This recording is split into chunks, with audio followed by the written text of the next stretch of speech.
यहाँ जन्माष्टमी की कहानी है।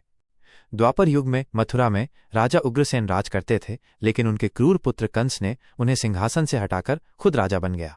कंस की एक बहन थी, देवकी, जिसका विवाह यदुवंशी सरदार वसुदेव से हुआ था।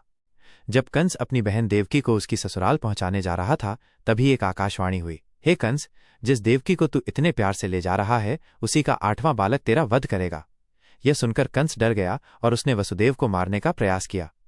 देवकी ने अपने भाई से विनती की, मेरे गर्भ से जो भी संतान होगी उसे मैं तुम्हारे सामने ला दूंगी, इन्हें मारने से क्या लाभ। कंस ने देवकी की बात मान ली, लेकिन उसने वसुदेव और देवकी को मथुरा के कारागार में कैद कर लिया। एक एक करके देवकी के 7 बच्चे हुए और कंस ने उन सभी को जन्म लेते ही मार दिया। जब देवकी का 8वां बच्चा होने वाला था, तब कंस की बेचैनी और बढ़ गई। उसने कारागार की सुरक्षा कड़ी कर दी।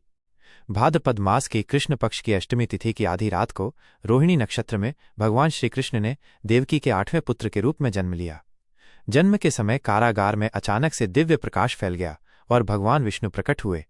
उन्होंने वसुदेव से कहा कि वो इस बालक को गोकुल में नंद बाबा और यशोदा के घर पहुंचा दें और उनकी पुत्री को यहां ले आए।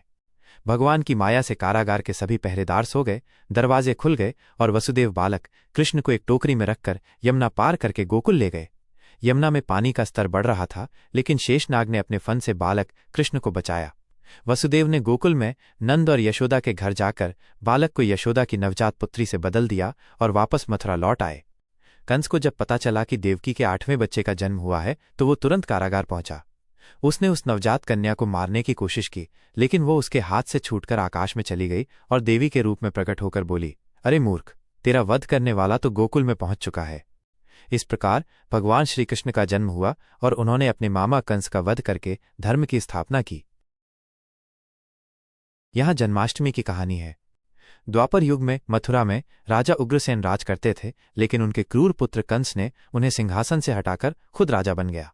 कंस की एक बहन थी, देवकी, जिसका विवाह यदुवंशी सरदार वसुदेव से हुआ था। जब कंस अपनी बहन देवकी को उसकी ससुराल पहुंचाने जा रहा था, तभी एक आकाशवाणी हुई, हे कंस, जिस देवकी को तू इतने प्यार से ले जा रहा है, उसी का 8वां बालक तेरा वध करेगा। यह सुनकर कंस डर गया और उसने वसुदेव को मारने का प्रयास किया। देवकी ने अपने भाई से विनती की, मेरे गर्भ से जो भी संतान होगी उसे मैं तुम्हारे सामने ला दूंगी, इन्हें मारने से क्या लाभ। कंस ने देवकी की बात मान ली, लेकिन उसने वसुदेव और देवकी को मथुरा के कारागार में कैद कर लिया। एक एक करके देवकी के 7 बच्चे हुए और कंस ने उन सभी को जन्म लेते ही मार दिया। जब देवकी का 8वां बच्चा होने वाला था, तब कंस की बेचैनी और बढ़ गई। उसने कारागार की सुरक्षा कड़ी कर दी। भाद्रपद मास की कृष्ण पक्ष की अष्टमी तिथि की आधी रात को रोहिणी नक्षत्र में भगवान श्रीकृष्ण ने देवकी के 8वें पुत्र के रूप में